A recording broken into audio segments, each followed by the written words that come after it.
told you, you are the one. You're my satellite, won't you take me higher than the sun?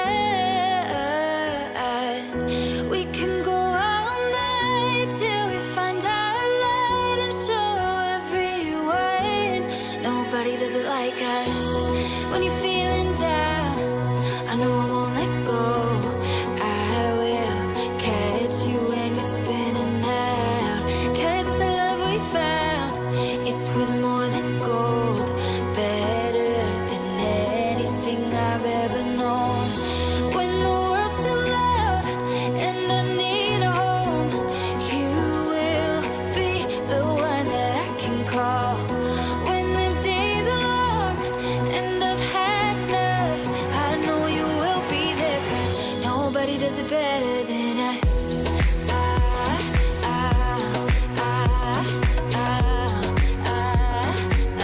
Nobody does it better than us.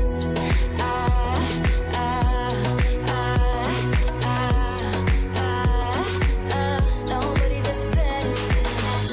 Caught up in the feeling, now I keep it in my heart. We run to where we belong, I believe it, you are the one. You're my satellite, won't you take me higher than the sun? We can go all night till we find our light and show everyone nobody does it like us. When you're feeling down, I know I won't let go. I will catch you when you're spinning out. 'Cause it's the love we found, it's worth more than gold, better than anything I've ever known. When the world's too loud and I need a home, you will be the one that I can call. When the days are long and I've had enough, I know you will be there, 'cause nobody does it better than us.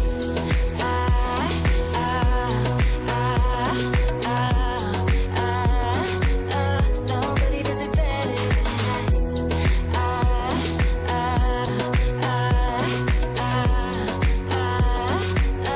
Nobody does it better than us. The world can say what it wants about us,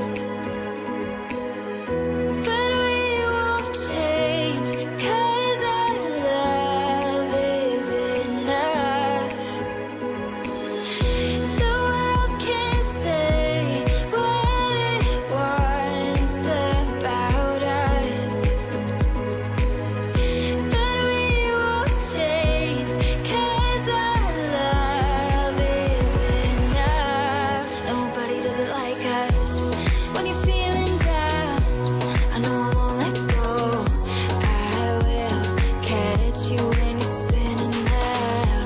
'Cause it's the love we found, it's worth more than gold, better than anything I've ever known. When the world's too loud and I need a home, you will be the one that I can call. When the days are long and I've had enough, I know you will be there, 'cause nobody does it better than us.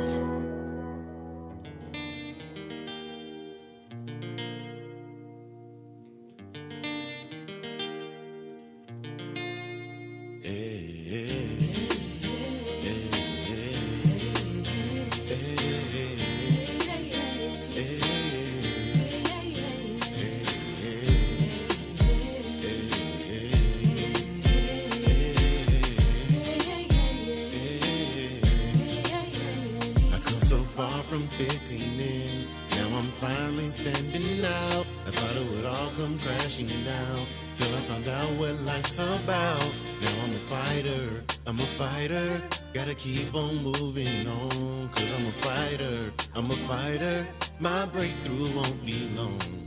It don't matter where I stand as long as it's on top. The mother rappers probably rolled off, but this gon' rock. And everybody out there wonder how can it go pop. The right money guaranteed that the hits don't flop. The hood money guaranteed that I can get more drops. Added streams to the swagger just to get more props. For real though, know you heard that the best don't stop. From the east, but I'ma do it to the west on lock. One time for my partners that I eat with. Hey, 2 times to getting rich and balling out on every weekend. I had to do something. The game was off the deep end. I had the same dream even when I'm not sleeping. So if my heart weakens, my soul will support it. It costs to be the boss, but I think I can afford it. I had to compromise between real and important, and now I space jam like Jordan. I come so far from 15 in, now I'm finally standing out. I thought it would all come crashing down, till I found out what life's about.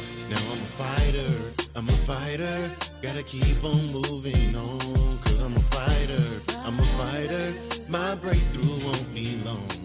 Me and May, man, used to talk about these things. I will do 200 mil and be about this thing. I'm a beast on the track, so don't doubt me, man. I might play the guitar, but I don't play no games. I'm on the grind for the narrow, fly like a sparrow. All I ever did was aim high like an arrow. I swear it get hard to walk the straight and the narrow. I wake up every day with the strength of a pharaoh. But I'm a humble dude, I still crumble dudes. They paralyzed, I'm just doing what I wanna do. They pair of eyes couldn't see me if they wanted to, cause I'm a predator and I just treat it like a runner fool. So excuse me, while I do me. Young Nick Luciano, yours truly.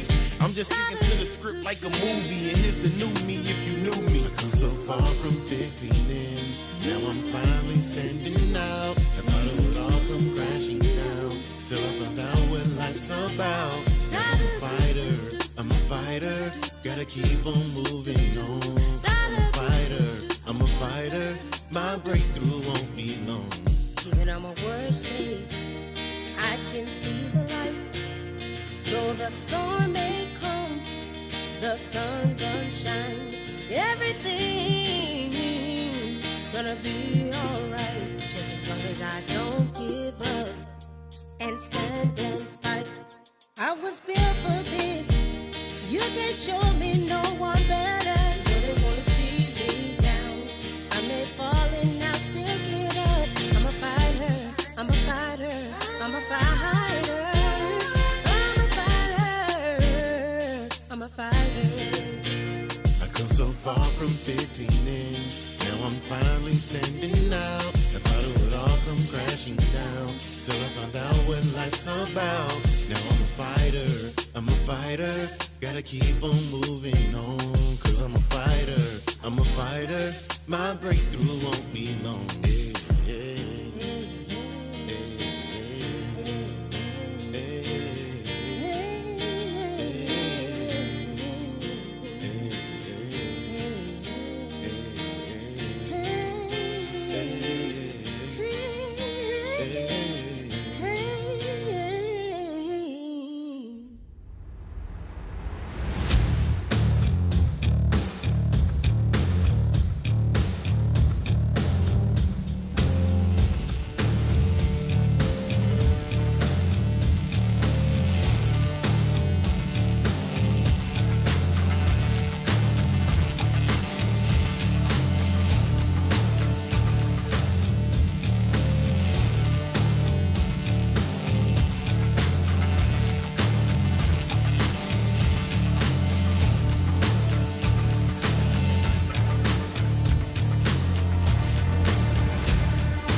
morning. Go ahead and stand to your feet. Looking back, you have been so faithful. I believe that the best will come. Through the pain, there's a strength that I can't ignore. There's a hope found in every season. There are days when it won't make sense. Still, I know that you got and I won't forget. Something's about to break. Breakthrough is coming. Something's about to change. Revival among us. When your spirit moves, a new day will rise. We believe in faith. The breakthrough is coming. Whoa, the breakthrough is coming. Looking back, I'll be expecting spirit move like you've never done. There's a fire that's burning and I can't ignore. Reaching out with my hands to heaven. Lord, you know what the future holds. I will trust that you got and I won't forget. Something's about to break. Breakthrough is coming. Something's about to change. Revival among us. When your spirit moves, a new day will rise. We believe in faith. The breakthrough is coming.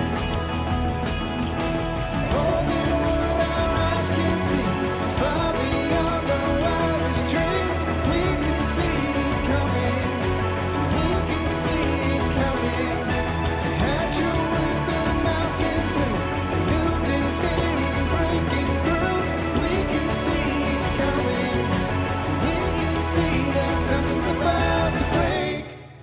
Breakthrough is coming. Something's about to change. Revival among us. When your spirit moves, the new day will rise. We believe in faith. The breakthrough is coming. Whoa, whoa, whoa. Breakthrough is coming. Whoa, breakthrough is coming. Let's hear some praise. Breakthrough is coming. Go ahead and have a seat. Well, we're excited you decided to join us today here at Exponential Church. If you have an opportunity to go to exponential.church on your phone or tablet, you can get our digital bulletin, which outlines what's going to happen here this morning during today's experience. One of which of those things is a tool called the connection card, and just as a way for you to let us know that you joined us today. So whether you're here in the room with us or you're online, especially if you're online with us, because since we can't see you in person, if you could fill out that connection card just to let us know that you joined us today, we'd really appreciate that. Another tool on there is a way for you to let us know what your next steps are in your journey toward God. We're always encouraging you to think about what is that next step you're going to take, not the 100 things, that laundry list you're thinking about in your head, but to whittle it down. Just that one thing that you can focus on today and this week, just to grow closer to Him. And so I just encourage you to do that. Maybe it's something that's going to come out of today's message. Maybe it's something that's happening in your life groups or your personal devotional time. But just encourage you, let us know so we can pray for you, maybe give you some resources to help you in that journey, all right? And then finally, last tool on there I want to highlight is the way for you to take notes during today's message. All the scriptures that'll be used are there. And whatever you fill out in that form online just gets emailed to yourself at the end. That's just for you. We don't get a copy of your notes, so that's just a private thing for you to use at your discretion and your convenience, all right? One thing I do want to mention for those of you online, we are having communion today. So if you could, at some point here early in the experience, go find some bread and some grape juice or some substitute for those things, maybe some a tortilla or orange juice, whatever works, whatever you have, right? Make it work. But just join us in communion and Lord's Supper later will be great. So take a moment to do that if you have a chance. Also, here at Exponential, we have been checking in over the past 3 months to provide shoes. This is the last month of the quarter. This is the last week we'll be doing this project. But we've been providing shoes for kids simply by checking in on Facebook at Exponential Church. And so every check-in helps us increase the number we're able to provide. Every person you tag also helps us provide more shoes. And so far, over the past 3 months, we've been able to provide a total of 341 pairs of shoes. Go ahead and give yourselves a hand. Please do check in. Let's see if we can cross that 350 mark maybe this week, and we'll see next week what our new project is. Last thing I want to mention is we do provide 4 easy ways for you to give. If you're here with us in the room, there's a bucket in the back. If you're online, there's a link appearing in the chat right now. You can use that. It takes us to our website. You can always go to our website, exponential.church, and find our giving link there. And you can always text any dollar amount to 84321 at any time, and that will also get into us as well. If you're a guest with us today, please do not feel obligated to give. Giving for Exponential is what we encourage and believe that God has called people who call Exponential their home church to do. And we just came out of that money series a couple of weeks ago, and so just encourage you just to continue in those things that you committed to during that time, whether it was giving here or just being more generous in general. We just thank you for that and the ministry that we can do because of your commitment and your faithfulness. So, all right. I think that's all I have. So go ahead and stand to your feet, say hello to one another. And I had a question today. Do you prefer soft or crunchy tacos? Let the people know whether they prefer soft or crunchy tacos near you, and we'll continue on.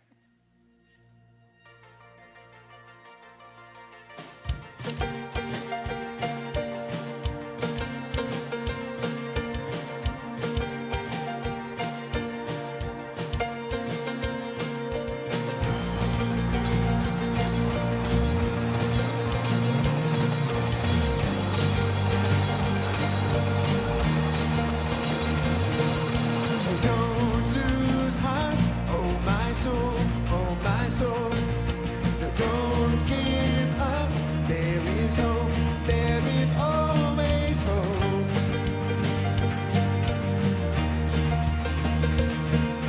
And there is peace in the storm, in the storm. No, don't forget, He is Lord, He is Lord of all.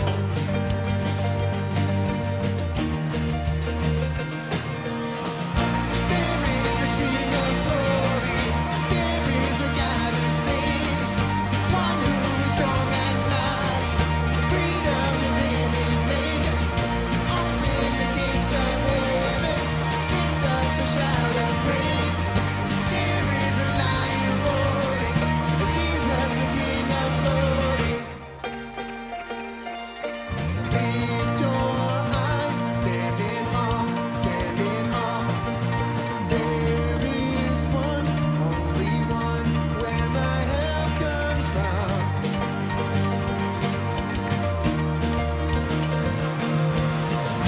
There is a King of glory. There is a God who saves. One who is strong and mighty. Freedom is in His name. Open the gates of heaven. Lift up a shout of praise. There is a lion roaring. Jesus, the King of glory.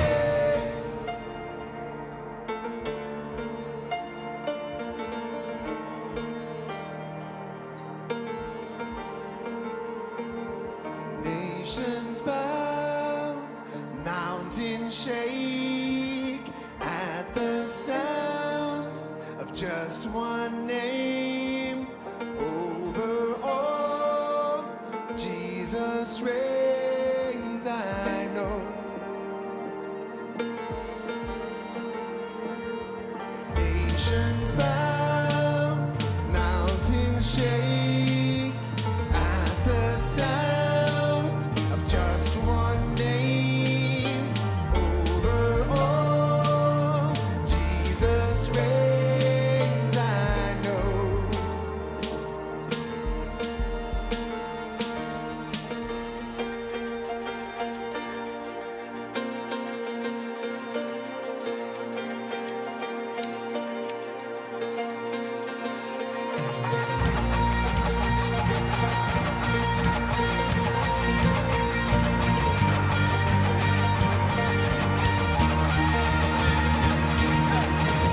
There is a King of glory.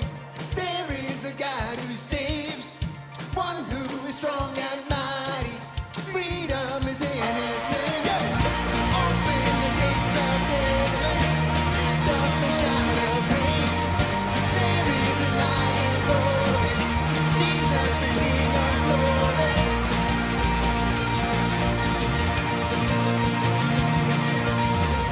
There is a lion roaring. Jesus, the King of glory. Let's hear some praise. It is Jesus, the King of glory. He reigns. We have a new song for you this week. reminds us that the risen Christ is over all things and demonstrates his perfect love for us.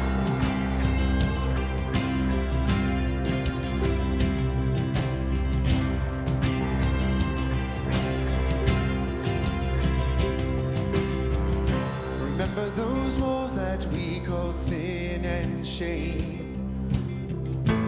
They were like prisons that we couldn't escape.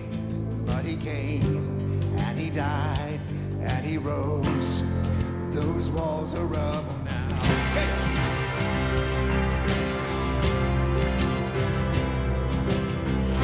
Remember those giants we called death and grave.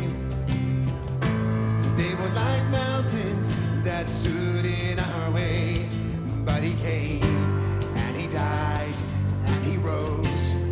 Those giants are dead now.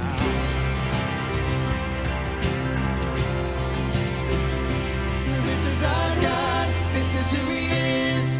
He loves us. This is our God, this is what he does.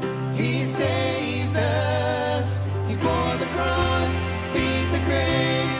Let heaven and earth proclaim. This is our God, King Jesus.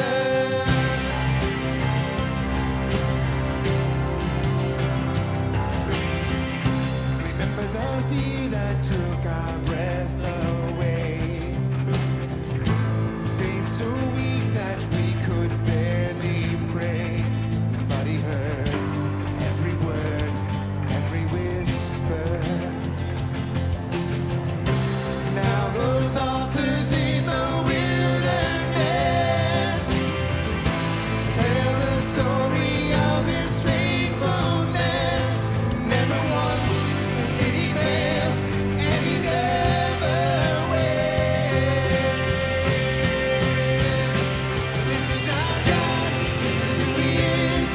He loves us. This is our God, this is what he does. He saves us. He bore the cross, made the grave. Let heaven and earth proclaim. This is our God, King Jesus. Who pulled me out of that pit? He did, he did. Who paid for all of our sin? Nobody but Jesus. Who pulled me out of that pit? He did, he did.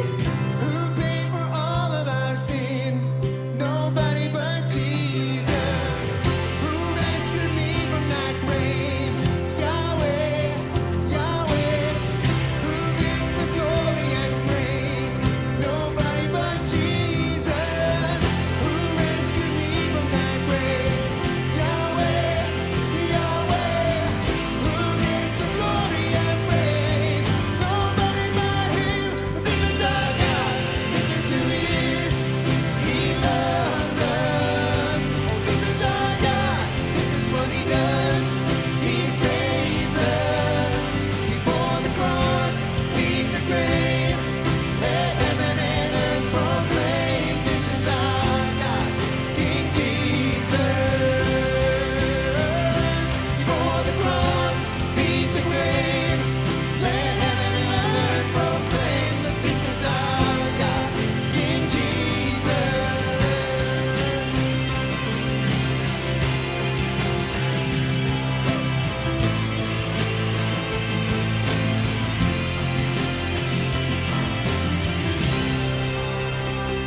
Let's hear some praise. He has defeated death. What a great God we serve. Will you join me in prayer? Jesus, we just give you thanks that in your love for us that you were obedient to the Father. In the moment of agony there in the Garden of Gethsemane, as you just were dealing with the moment that was about to come where you're about to be hung on that cross. So, Father, not my will but yours be done. And then you paid the ultimate sacrifice for us. So, Jesus, I just pray that today that we would just be willing to do the same. that in spite of our difficult circumstances, we would say, not my will, God, but yours be done. I'm here, God, use me. Use me to reach out to others with your love, to make that difference in their life by demonstrating Jesus in every way that I can. And Jesus, I just pray that we'll just begin to see lives just change around us as we bring your hope and healing, as we bring the power of the cross and the resurrection into their lives and share you. So Jesus, help us to be the church that you've called us to be, that we follow after you in obedience. And we do so out of just recognition of every bit that you sacrificed for us there on Calvary. And so we just give you thanks and praise for all of these things, Jesus. And it's in your mighty name we pray. Amen. You may be seated.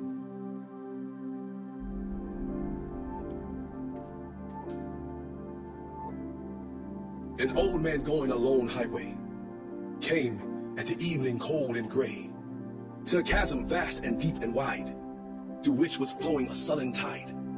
The old man crossed in the twilight dim. The sullen stream had no fear for him, but he turned when safe on the other side and built a bridge to span the tide. Old man, said a fellow pilgrim near, you're wasting your strength with building here. Your journey will end with the ending day. You never again will pass this way. You cross the chasm deep and wide. I build this bridge at evening tide. The builder lifted his old gray head. Good friend, in the path I have come, he said, there followed after me today a youth whose feet must pass this way. This chasm that has been as small to me, to that fair-haired youth may a pitfall be. He too must cross in the twilight dim. Good friend, I am building this bridge for him.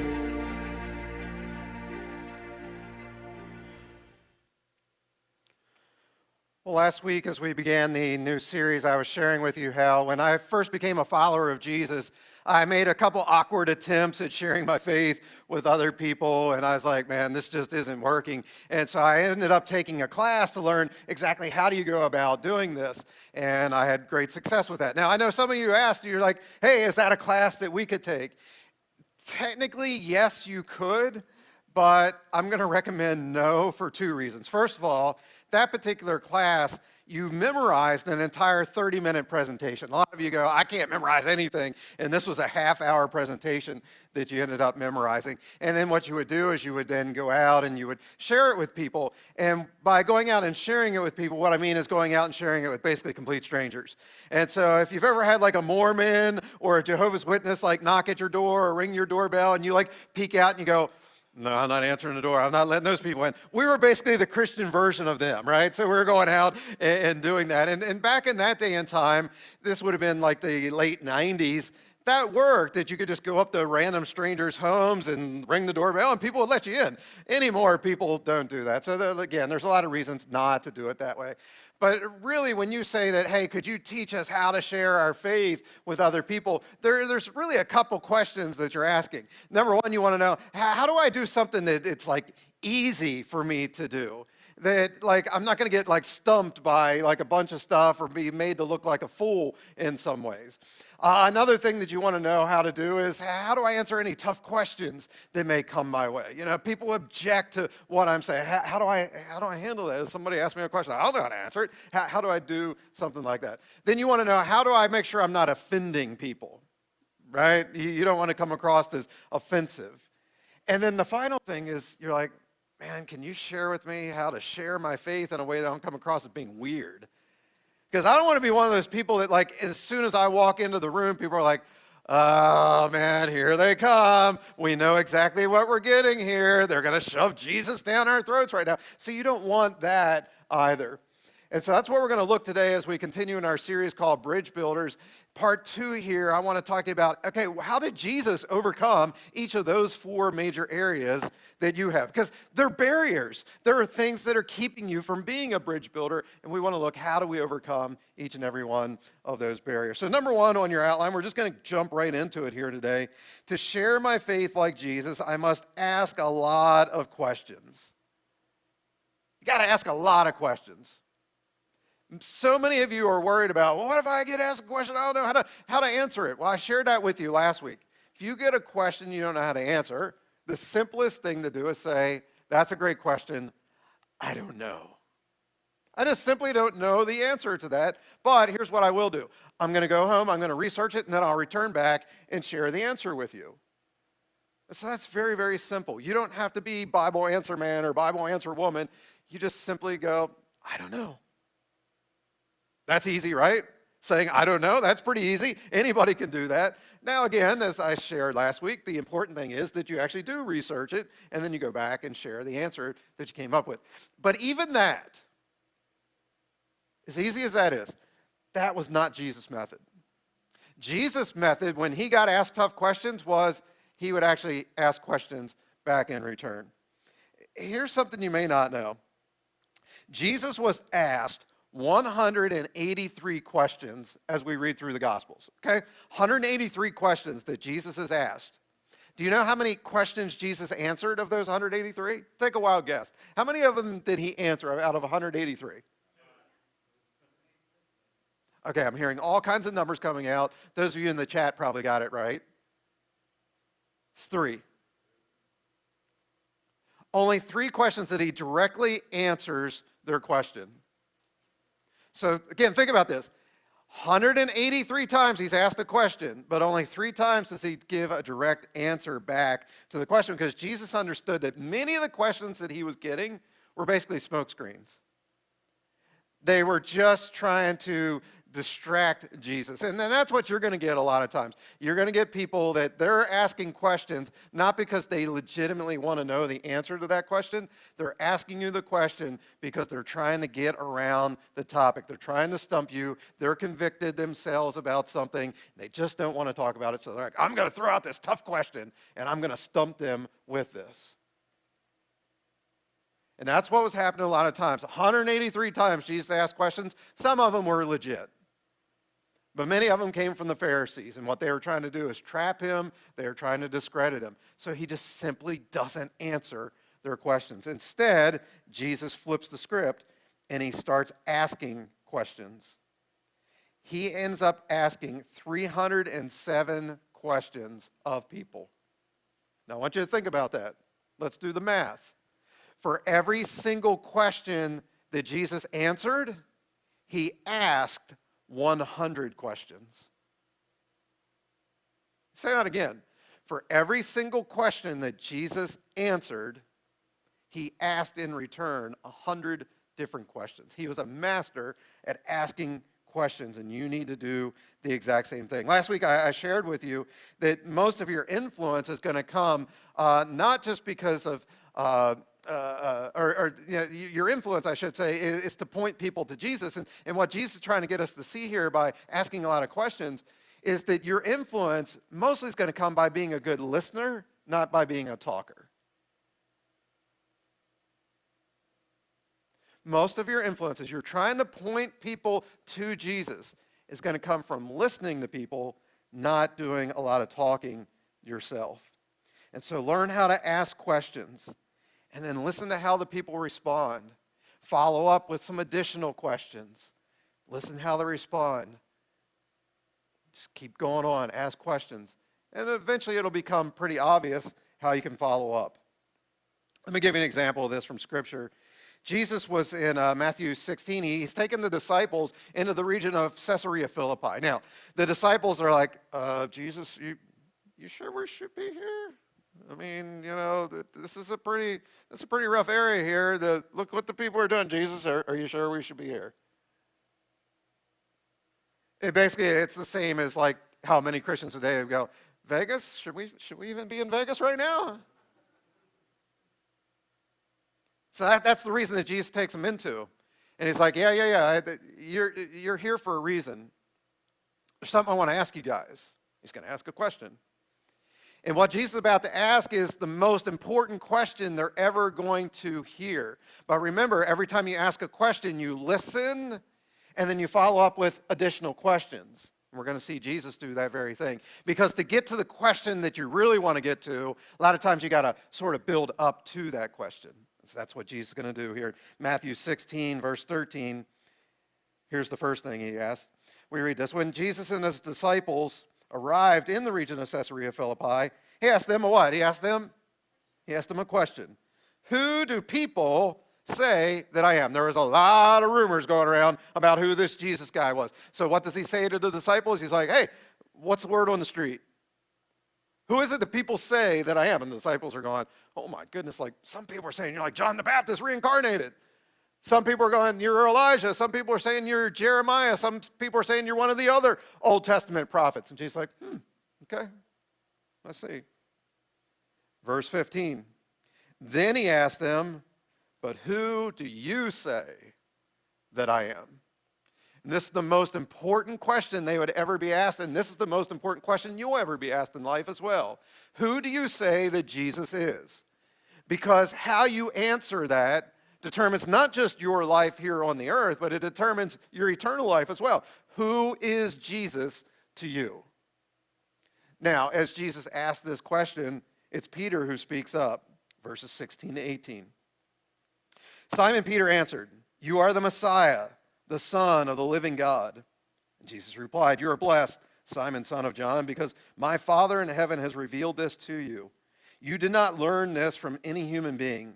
Now I say to you that you are Peter, which means rock, and upon this rock I will build my church, and all the powers of hell will not conquer it. So it's through asking this question, who do people say that I am? And then listening to how they responded. Then Jesus asked a follow-up question, but who do you say that I am? And Peter answers, and he becomes not Simon any longer. He now becomes Peter. Not Simon the fisherman. Now he's Peter, the rock on which the church is going to be built, this new leader. And God does that all the time. There's a thing about asking good questions of people that has a way of helping them to change. When you learn how to ask good questions and you listen, become a good listener, not a good talker. Most of your talking is just you're following up, you're asking more questions. When you ask good questions and follow up and ask more questions, that has the power to change people's lives. Changed my life. My wife, Lisa, is like not an evangelist at all. I mean, I cannot stress how low on the scale of evangelism she rates, okay? That's not wrong. God's wired us all up different ways. But of the 23 to 27 spiritual gifts that are listed in Scripture, it depends on whose list you're looking at. Some of them combine certain things together. But if you look, there's like 23 to 27. So the gift of evangelism is one of those. And I score really, really high in that. Of sharing faith comes very, very easy and naturally to me. Lisa, when she takes the test, it's like way down here. You can't get much lower when it comes to evangelism. But how did I come to Jesus? Not because she was super smart and sharing her faith and, well, here's what Scripture says and stuff. You know how it started? It started with her asking me a question. Hey, do you happen to go to a church? And I shared. And she followed up with some additional questions. And I shared. And she followed up with some additional questions. She wasn't talking to me about faith. She was getting me to start to question my own thoughts, my own beliefs, my own actions of who am I? What do I really believe? And ultimately, it's through asking questions like that that she was able to then do what we talked about last week. Because as I looked at her life, I'm like, there is something different about her. There's something that she has that I want. And she was then able to ask, again, what we talked about last week, or actually say to me, well, hey, you want to know what's different? Come and see. Come to my church. Come check it out and see. And so I went to the church. And it's through then at her church that I met the people who had the spiritual gift of evangelism. They were able to share the gospel with me in a way that made sense. And that's how my life was changed. It started with Lisa just simply asking a lot of questions. There's power in questions. And so what kind of questions can you be asking of your family members and your friends and your neighbors and your coworkers that would get them to start to question their own beliefs and their own thoughts and their own values? Doesn't have to be hard. Just ask some questions. Maybe it is something that's a little bit more theological. Maybe ask a question like, I wonder why Jesus made such a difference in the world. I mean, a lot of people don't even believe in him and stuff throughout the world, but there's no doubt that Jesus made such an impact. I wonder why that is. See what they have to say. Listen. Follow up with some additional questions. Or we talked last week, one of the things you can do is just ask somebody, hey, is there anything I'd be praying about for you? It's a great question. Just keep asking question after question after question after question. One of the questions that you could ask is, I wonder why it is that a lot of Americans aren't going to church anymore. It's a good question. Now notice if it's somebody that it's your coworker and you know that they don't go to church, you don't say to them, why don't you go to church? That's not a good question. But you could basically ask them that question by going, why do you think most people don't go to church? You know what they're going to do? They're going to give you their answer. But you made it broad enough, general enough that they're like, well, probably because all the hypocrites. Or it's boring. Or they're just going to be after my money. Or whatever it is, that they're going to give you their answer. And you just listen and you ask some additional follow-up questions to that. Now, maybe even those, you're still a little nervous about all that. Could I even talk about things of faith like that? Well, if that seems overwhelming, here's something you could do. Tomorrow, when you arrive at work, ask somebody this simple question. And it's probably one you already asked anyway. What'd you do this weekend? Is there anybody here, anybody online that's intimidated by asking one of your coworkers that you already know, how was your weekend? Anybody here? No. Very, very simple question you can answer or ask people. And what are you going to do? You ask a question, then you listen. And then what do? You ask some more questions. And then what do? And then you ask some more questions. You're getting to know them. You're getting to hear their story a little bit. Now, eventually, what are they going to do? They're going to ask you what question? What is it? How was your weekend? And this is where you have the opportunity to shift it to something a little bit more spiritual.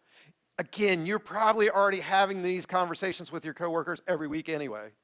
How was your weekend? And then they ask you, how was your weekend? And you share. But you could turn this into a spiritual conversation. How do you do that? Very, very simply. Mention church. Mention all the other things. We took the kids on Friday night to do this. And then Saturday, we went out and we ran some errands. And then Sunday, and then this is the point where you're not going to preach a sermon to them when you talk about church. And the question you're going to ask them isn't going to be, did you go to church? Because it's very obvious that you need to go to church. That's not the type of thing you're going to do. Again, we're not going to preach Gilbert's sermon to them. We're going to do something like this. We're going to ask a question. We're going to turn it into a question. So let me give you a couple of examples of something you could do. And we'll actually use something that I already said here in the sermon. So they say, well, so how was your weekend? You're like, great, we took the kids on Friday night to this, and Saturday we did the errands and stuff. And then, Sunday my pastor said something that I've been really, really thinking about. And he said that most of our influence in life is more through listening than through talking. What do you think about that?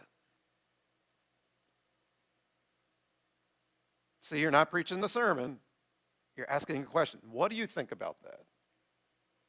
So that's one way you could do it. Here's another way that, so they follow up and they say to you, So how was your weekend? You're like, great, man, that's Friday night. We took the kids, we did this, and then on Saturday we did the errands. And Sunday, there was something my pastor said, and it really convicted me. And it was that our greatest influence in life is through more of listening than talking. And what I'm realizing about my own life is I probably talk way more than I should. So could I ask you a question? Would you do me a favor, and would you hold me accountable here at work? Because I'm going to have some family members and friends that are holding me accountable at home. But here at work, could you hold me accountable to being a better listener than a talker? I'm giving you permission just to call me out if you see me doing it. See what you did? You just asked them a question. Will you hold me accountable? And what you've done now is you've invited them into your faith journey. They're starting to see that, oh, well, that actually makes sense, listening more than talking. And they start to then reflect on their own life. So they're holding you accountable, but now they're reflecting on, if I'm holding this person accountable, maybe I better be a better listener than talker. And all of a sudden, God's starting to work in their life a little bit. And you're, constantly just talking to this person, asking questions each and every week. Man, my pastor said something else that just blew me away. It probably wasn't me that said it. It would have been the Nader bill or something, right? If it blew you away. But, it's like, man, that was great. What do you think about that? And so you're just getting them to think about it. And ultimately, just like what I did with Lisa, I'm like, what is different about you? I need to know. And now they're asking the questions. And that's the open invitation now for you to go, come and see. Just come out and see what's going on. So we're going to ask questions. We're going to listen, ask more questions. We're going to build a relationship with somebody. And eventually, ask them to come and see. Number 2, to share my faith like Jesus, I must learn to tell stories, especially my own. Now, when we look at the preaching of Jesus, did Jesus tell any stories? Sure he did. Did Jesus preach great, deep theological truths? Sure he did. Was Jesus afraid to talk about any topic? No. But out of those, what did he do the most? Did he sit and preach hard at people most? No. It's that first question I asked you. Did Jesus tell any stories? The answer is he told a ton of stories. Now, we call those stories parables. And what you need to realize about Jesus is Jesus wasn't the only one that was telling parables in his day and time. The other rabbis in his day and time, they told parables. In fact, as you look at the rabbinical teachings of that day and time, there was about 2,000 parables that the rabbis of Jesus' day would tell. And there's sort of a formula of how they would tell these particular parables. Think of it this way. It's sort of like how our modern day fairy tales that we have, they always start with once upon a time, and they always end with, and they all lived happily ever after. So there's sort of a formula to it. And so these parables, they had a formula. And Jesus, he would use sort of that formula that they used, but there was something different about the parables that Jesus would tell. You see, in that day and time, they would always, when they would tell one of these parables, they would always lead to the same conclusion. Sort of like our modern day fairy tales. If you're telling the story of Hansel and Gretel, everybody's going to say, and the moral of the story is stranger danger, right? Be careful about strangers. Or if you're telling the story of the 3 little pigs, let's say, the moral of the story is about hard work, that hard work pays off. So you see what I'm saying? No matter who was telling the story, it was always going to lead to the same conclusion. And so Jesus is telling a lot of these different stories, and a lot of them were in very similar vein to the stories that they had heard throughout time, these 2,000 parables. But then Jesus would come in and he would give it this unexpected twist. So Jesus starts talking about, let's use the Good Samaritan. And so he's telling the story. Let me tell you a story. There's this guy, he gets beat up on the road, and all of a sudden, here comes this Pharisee that's passing by, and people are like, yep, we've heard this story before. We know exactly how this story ends. Pharisee's going to be the hero, going to save this guy. Just like, well, the Pharisee just walked right by, and they're like, wait, that's not how the story ends. What?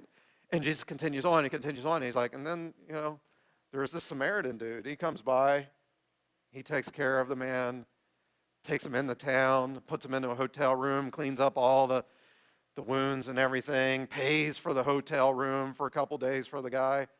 People are like, well, that's not how the story was supposed to end. And Jesus does this over and over and over through many of his parables. He takes what they thought was going to happen and he flips it. There's a surprise twist. And in the parable of the shrewd manager, right? Read that one sometime. People are like, oh man, this guy, man, he's gonna end up in prison or something. Jesus is like, man, I've never seen anybody as wise as this man. They're like, what? What's going on here? And what I'm saying to you is, when you're sharing a story about, man, my marriage, it was a wreck, or I had this addiction, or my finances were a mess. People are like, man, been there, done that. I know how this story ends. But then you throw in that twist, and that twist is, but then I met Jesus. And now, here's how my marriage is. Now I've overcome that addiction. Now my finances aren't a mess anymore. People are like, I didn't see that coming. So learn how to share your story. And I talked about this last week. It's a very, very simple formula. Here's who I was. Then I met Jesus. Here's who I am today. So you take about 1 minute to share, here's who I used to be. About 1 minute to share, here's how I met Jesus, and then 2-3 minutes to share, here's the change, the transformation that he's made in my life today. So it doesn't have to be long. And here's the cool thing about your story. You can't mess it up. Remember I talked about how I learned a half-hour gospel presentation that I had to memorize it word for word all the way through? You don't want to do something like that. Because now you're like, what do I say next? Well, when it comes to your testimony, when it comes to sharing your story, you don't have to have it memorized because you already know it because you lived it. Here's how I used to be. I had this problem. Anger, lust, an addiction, a broken marriage, the finances, whatever it is. Here's how I used to be. And you just share a little bit of that story. But then, my story is, but then I met who turned out to be my future wife, and she was the strangest person that I'd ever met in my life. Because she, was reading her Bible every day, going to church not just once on Sundays, but twice, talking about prayer like she knew God in a personal way. She was the strangest person I'd ever met. But then there was just something that I was like, she's got something that I need. I went to her church and I met a couple guys and they shared with me what it means to truly be a follower of Jesus. And now here's the difference that Jesus has made in my life. And then you just, obviously don't take my story, right? It's got to be your story. But you see how I talked about me coming to Jesus in less than a minute there. And so here's who I used to be. Then I met Jesus. Here's how he's made a difference in my life now. So don't be afraid to share your story. Share it with as many people as you possibly can. And what your story is going to do is, like it did for me, is you begin to wonder, if God did that for them, would he be willing to do it for somebody like me? It gets them to start to question a little bit. And again, they're going to be now open to that invite. Come and see. Just come and see. All right, now there's a third thing that we can do to share our faith more like Jesus, and this one especially applies if it's somebody that you're like, I'm afraid that if I started talking about things of faith that this person may be offended. So here it is, number 3 on your outline. To share my faith like Jesus, I must meet the needs of people around me. Over and over and over again, Jesus met the physical and the felt needs of people before he met their spiritual needs. People were hungry, he would feed them physically. If they were thirsty, he'd give them something to drink. If they were sick, he would heal them. If they were blind, he would heal them. No matter what it was, Jesus would first of all meet that temporary felt need, physical need first. And use that then as a bridge to then talk about deeper spiritual truths. So it's like, here, I'm going to feed you physically, but hey, if you want to hunger no more, I am the bread of life. Oh, you want to thirst no more? I've just given you this to drink, but if you want to thirst no more, rivers of living water flow out of me. Come to me. Oh, you think your physical blindness was something? Jesus is like, I've come to remove the spiritual blindness that you have. Oh, you think curing your leprosy was something cool? I came to cure the human heart. And so you can do the exact same thing. Again, especially for people that may be offended. If you start to verbally share your faith, just show them your faith through serving them. Do whatever you can to help them with whatever problem they may have. You've heard me say this before. If you see a need, meet a need. Again, if you see a need, meet a need. If your neighbor needs their grass mowed, mow their grass. Somebody needs their driveway shoveled of snow, you go and do that for them. If you know how to sew and you hear somebody that's like, oh, I need a button done, or I need, a hem done, or whatever, and you know how to do that, go do it for them. If you're handy with construction things, keep your ears open for that type of thing. Go and serve people who are far from God. Here's something simple you can do. If you see a moving van that's right around your home, you're going, oh, you're going to ask me to go help them move, right? Well, that'd be nice. But you may not be able to time that out just right. But if you see that, oh, somebody's moving into a home right around mine, or into an apartment right around yours, one of the simplest things you can do is just go introduce yourself to them. Hey, I'm your neighbor. I live just 2 houses up the street here.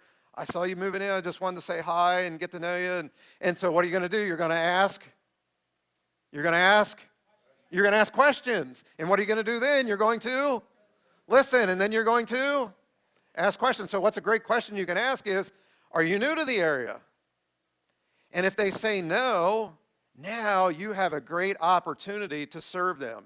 Because everybody that's moving in new to the area, what do they want to know? Where do I shop? What's the grocery stores? Where's the nearest pharmacy?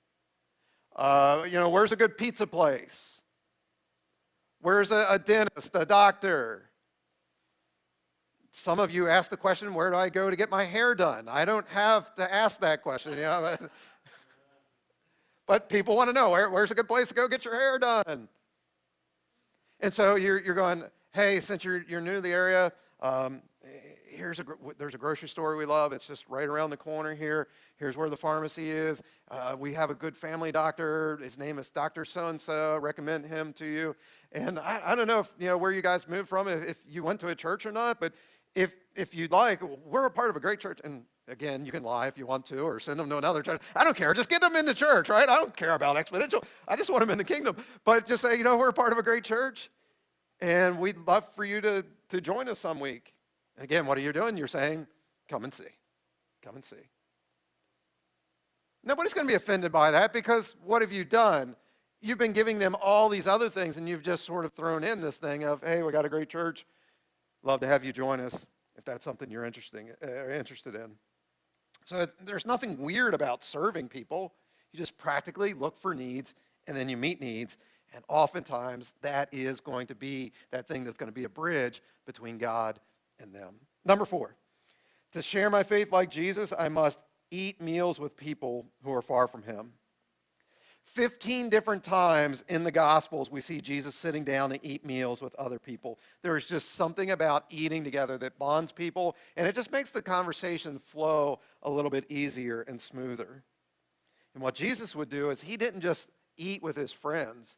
Jesus was very, very strategic about eating with people who were far from God, people who had thought that, oh, maybe I missed out on God's kingdom. In fact, Jesus, oftentimes, he would just invite himself over to people's homes, right? Now, I'm not saying that you should probably do that, but what I'm saying is, like, Matthew and Zacchaeus, these notorious tax collectors, thought that there's no way God would want to have anything to do with somebody like me. Just like, hey, let's sit down and have a meal together. Let's talk about this. Again, there's just something about eating with people that all the barriers start to come down.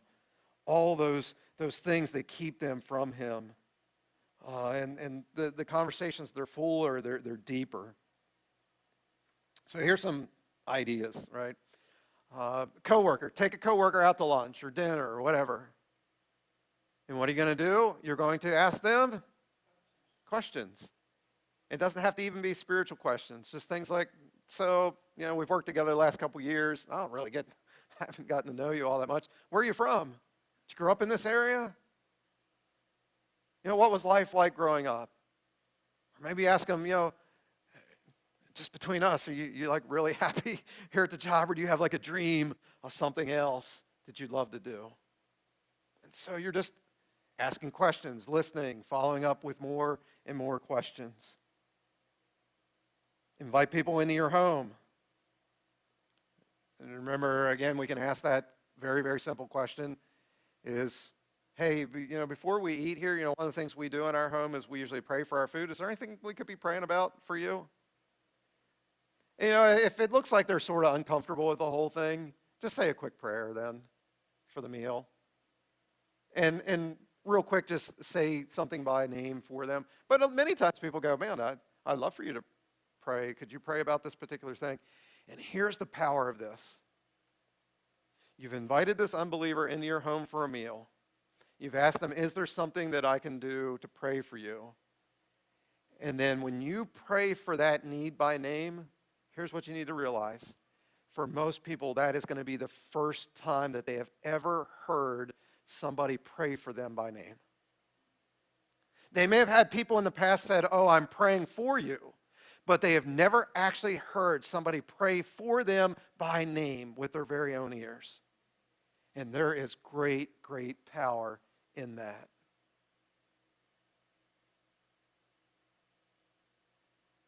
There's just something about hearing that people are like, wow. A relationship with God can be real and it can be personal. And oftentimes that's going to be the thing that sort of shifts their mind and shifts their thinking. And now they're starting to ask you about spiritual things. And so now it's not you shoving religion down somebody's throat. It's about them genuinely asking questions. And what are you going to do if you don't know the answer? Are you going to lie to them and go, well, the Bible says, no, you're not going to lie and just make things up. You're going to say, great question, I don't know. But let me research that and return. So I wrap up today, let me remind you of two different things. The first thing is this. Easter is just 2 weeks away.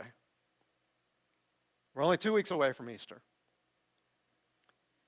And my prayer is that you would take these principles that we've been learning these past couple weeks, and then even what we'll talk about next week as we wrap up the series. But I pray that you would take these principles and apply it every single day in your life, and that you would have the boldness and the courage to invite at least 4 people to come and see. Hey, Easter's just a couple weeks away, you're saying to them, I'd love for you to come check out my church on Easter Sunday. You don't have to force anything on them. Just invite them. Come and see. Now, why did I pick 4?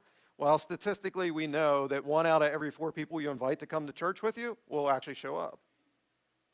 So if everybody would just invite 4, odds are you're at least going to have 1. And so we could pack this place out. And again, let's pack out Mike's living room, or any of you that are watching online. Be here if you can, but invite people in your home, though, to watch the Easter experience with you. They're online with you. So invite 4 people. Then here's the second thing that I want to remind you of. And that is that you were saved by God's grace. And your job is to be an ambassador. We talked about that last week. That it's amazing that God asked you to come and sit at his table. There was a chair for you at his table. And we're going to share in communion here in just a little bit. As Jesus said that every time that we eat of the bread and we drink of the cup, it's a reminder of what he did, and that he will not himself partake of this again until we all do it together with him in heaven. But he said, in the meantime, you keep doing it in remembrance of my body and my blood. And so I want you to be reminded that there wasn't just a seat for you at the table. Every time we come to the Lord's table, there is another chair that has your family member's name on it, your friend's name on it, your coworker's name on it. Your neighbor's name is on that chair. There is enough room at God's table for everybody, and our job is to invite people to sit in the chair. It's not about sitting in these chairs or sitting on the sofas at home. It's not that type of chair. It's coming into the kingdom of God and sitting at his table that's most important. And so the communion elements are there in the back.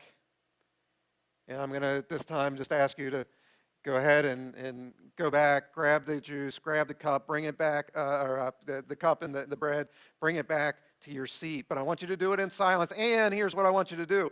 As you're going and as you're coming, I want you to use it as a constant time of prayer where you're saying, God, who is it that I am to invite? Who is that neighbor? Who is that coworker? Who is that friend? Who is that family member? Who is it, God, you're calling me to come and sit in the chair, to invite them out here on Easter Sunday morning? So go ahead, you're dismissed to go get your elements. Those of you online, grab your stuff now as well, and then we'll share together in just a moment.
On the night that Jesus was betrayed, he had been gathering there together with his disciples, sharing in the Passover feast. And this was another thing that Jesus flipped the script. They thought they knew how that night was supposed to go. But during the meal, he took the bread and he broke it and he said, Take, eat, this is my body, which is given for you. He said, I want you to do this in remembrance of me. And so today, as we take the bread together, let it be a reminder that he gave up his body for you. And now you are to give your body back in return to him. That it's not about you anymore. It's all about him. And so let's take and eat together. Signify that we are giving our lives once again to Jesus fully, not partially, but fully, every moment of every single day.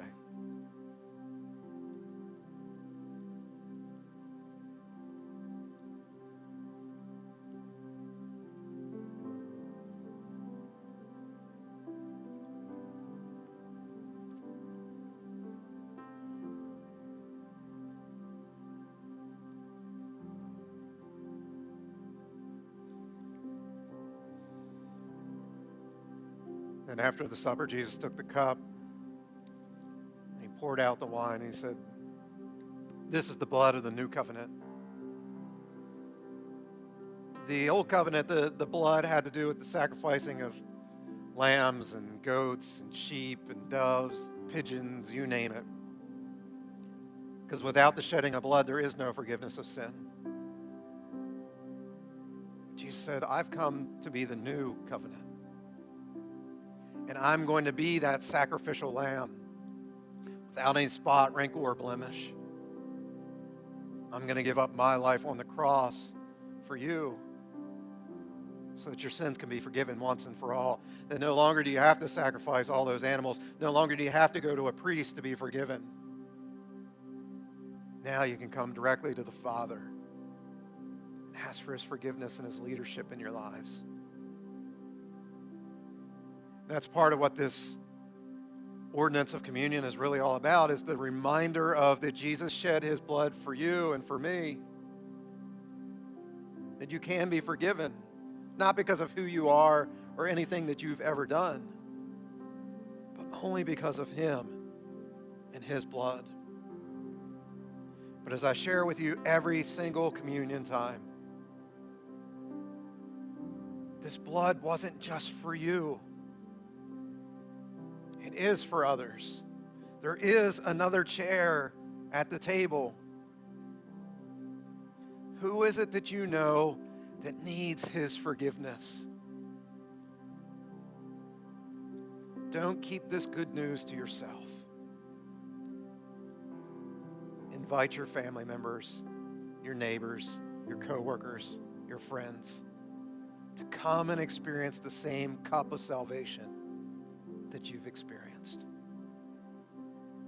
So as we take the cup here together today, be thankful for your own salvation, but let it be a reminder of those people that you need to invite to be with us here for Easter. Let's take the cup together.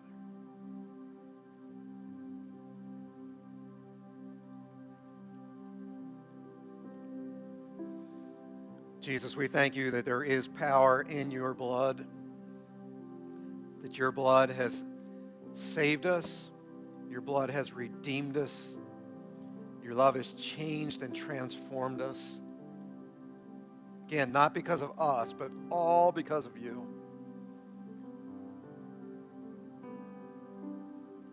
Jesus, help us not to keep that good news to ourselves. Help us to be bold in being bridge builders. Help us to be your ambassadors. Here's who I was. But then I met Jesus. Here's who I am today. And help us through both our words and our actions be able to communicate that to others. Not because we're the smartest person in the room, not because we have theological training, but because we just learn to ask loving questions. We've learned to become good listeners, not good talkers. Lord, I pray that through those questions and through that listening, people's hearts would begin to be convicted, and they would start to question their own motives and their own beliefs, to the point that then they would ask that question, what do you have that I don't have? Because whatever it is, that's what I need. And then, Lord, just help us to say, come and see the Jesus that's transformed me.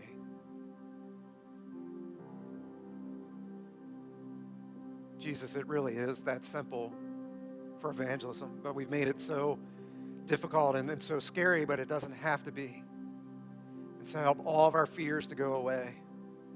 You didn't give us a spirit of fear. You gave us a spirit of power and of love and of self-discipline. So give us the power through your Spirit to share our faith. Give us a spirit of love as we share our faith. And give us the self-discipline to every day not think about ourselves, but only think about you. And how can today I share my faith with others in a way that's loving and kind, that is gentle and respectful? Jesus, I look forward to the future testimonies of people that are here at Exponential or a part of other churches that they go, you know what? My life changed because of a question somebody asked me back in Easter of 2023. In the weeks leading up to it, they asked me a simple question, and that started me down a path that led me to Jesus. Jesus, again, we thank you in advance for those types of stories that we're going to hear. We pray all this in your precious and your holy name. In the name of Jesus, amen. Well, hey, thanks for coming and being a part of today's worship experience. I hope you can join us next week as we continue in the series. Actually, we're going to wrap up the series next week. It's Palm Sunday. Normally, we would have done communion next week as a part of, that's when Jesus did the Passover and everything. But I just thought as I was putting this together, the whole thing of just eating together and the whole concept of God's table, that it was important that we share communion today. But next week, I want to talk to you about, why do bridges matter? Why do they even matter? What is the eternal consequences of building bridges for other people? So join us next week as we wrap up the series. And again, be in anticipation for Easter coming up, and start these conversations now and start inviting people to come and experience what it is that you've experienced. Don't keep this good news to yourself. So I hope everybody has a great week. God bless you. And we'll see you next week as we wrap up the series. Have a great week.